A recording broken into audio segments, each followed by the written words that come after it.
రాష్ట్ర భవిష్యత్తుపై బీఆర్ఎస్ కు మాత్రమే విజన్ ఉందన్నారు ఆ పార్టీ వర్కింగ్ ప్రెసిడెంట్ కేటీఆర్. వచ్చే 25 ఏళ్ల కోసం స్పష్టమైన ప్రణాళిక ఉందని అన్నారు. అద్భుతమైన విజన్ ను నిజం చేయగలిగే శక్తి ముమ్మాటికి కేసీఆర్ కు ఉన్నదని, గత 10 ఏళ్ల పాలనే దానికి సజీవ సాక్ష్యమని గుర్తు చేశారు. తెలంగాణకు ఎన్ఆర్ఐల సేవలు కావాలని, రాష్ట్రాభివృద్ధికి సూచనలు, భవిష్యత్తుకు ప్రవాసుల మద్దతు అవసరమని కేటీఆర్ విజ్ఞప్తి చేశారు. 25 ఏళ్లలో తెలంగాణ ఎక్కడ ఉండాలి, ఎట్లా ఉండాలి అనే విషయంలో కేసీఆర్ గారికి ఒక విజన్ ఉంది. వారి విజన్ ని ట్రాన్స్లేట్ చేసే శక్తివంతమైన నాయకత్వం బీఆర్ఎస్ లో ఉంది.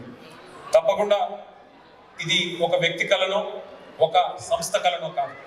తెలంగాణ కోసం తెలంగాణని భారతదేశంలో ఒక లైట్ హౌస్ గా, ఒక పైలట్ స్టేట్ గా, ఒక మోడల్ స్టేట్ గా మార్చేదానికి జరుగుతున్న ఒక బృహత్తర యజ్ఞం.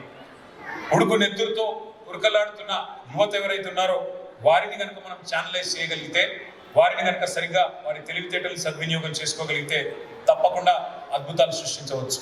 వాళ్ళ మీరు ఐపీఎల్ చూస్తూ ఉన్నారు. వైభవ్ సూర్యవంశీ అని ఒక పిల్లగాడు వచ్చాడు. 15 ఏళ్ళు ఆ పిల్లోడికి. బాస్ బేబీ అంటున్నారు ఆయన. మరి అట్లాంటి యంగ్ పవర్ హౌస్లు ప్రతి సెక్టర్లో ఉన్నారు. ఒక ఐపీఎల్లో, క్రికెట్లో మాత్రమే కాదు. అవకాశం ఇస్తే తప్పకుండా అదర కొడతారు.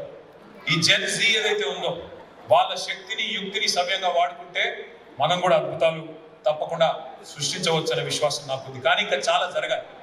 మన పబ్లిక్ ట్రాన్స్పోర్ట్ ఇంప్రూవ్ కావాలి. ప్రజా రవాణాలో ఈరోజు మీ కౌలాలంపూర్లో చూసినా, సింగపూర్లో చూసినా వరల్డ్ క్లాస్ ఫెసిలిటీస్ ఉన్నాయి. ఆ స్థాయికి మనం కూడా ఎదగాలి. కౌలాలంపూర్లో smart water management and road tunnel system ఉంది. ఇక్కడ డెఫినెట్గా అట్లాంటి ఉదాహరణలు మీరు మాకు తెచ్చివ్వండి. ఎట్లా మేము ఆవిష్కరించవచ్చు, ఏం చేయవచ్చు, తప్పకుండా ప్రయత్నం చేద్దాం. వానలు వస్తే వరద నీటి ఛానల్గా, మామూలు టైంలో వాహనాల మార్గంగా మల్టీపర్పస్ టనల్ అనేది ఒక వినూత్నమైన ఆలోచన. ఇట్లాంటి ఎన్నో వినూత్నమైన ఆలోచనలు మనం చేయాల్సిన అవసరం ఉంది.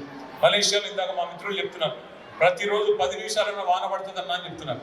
మరి ప్రతిరోజు వాన పడుతుంది కాబట్టి గ్రీనరీ బాగుంది, నగరం కూడా శుభ్రంగా ఉంది. కానీ ఒక అద్భుతమైన వినూత్నమైన ఆలోచన. అట్లాంటి హైదరాబాద్లో కూడా ఫ్లాష్ ఫ్లడ్స్, హైదరాబాద్లో కూడా అన్టైమ్లీ రెయిన్స్ ఇవన్నీ వస్తూ ఉన్నాయి. మరి తప్పకుండా అర్బన్ ఫ్లడింగ్కి పర్మనెంట్ సొల్యూషన్ కావాలి. హైదరాబాద్ మాత్రమే కాదు, 51% తెలంగాణ జనాభా ఉన్నారు. వారికి శాశ్వత పరిష్కారం చూపెట్టే నాయకత్వ లక్షణం తప్పకుండా మనకుంది. కానీ సొల్యూషన్స్ కావాలి. ఆ సొల్యూషన్స్ మీ నుండి రావాలి అని నేను కోరుతా ఉన్నాను. చేసింది కొంత, ఇంకా చేయాల్సింది చాలా ఉంది. కాబట్టి తెలంగాణ భవిష్యత్తు కోసం మీరు కూడా తప్పకుండా కలిసి రావాలని చెప్పి నేను హృదయపూర్వకంగా కోరుతా ఉన్నాను.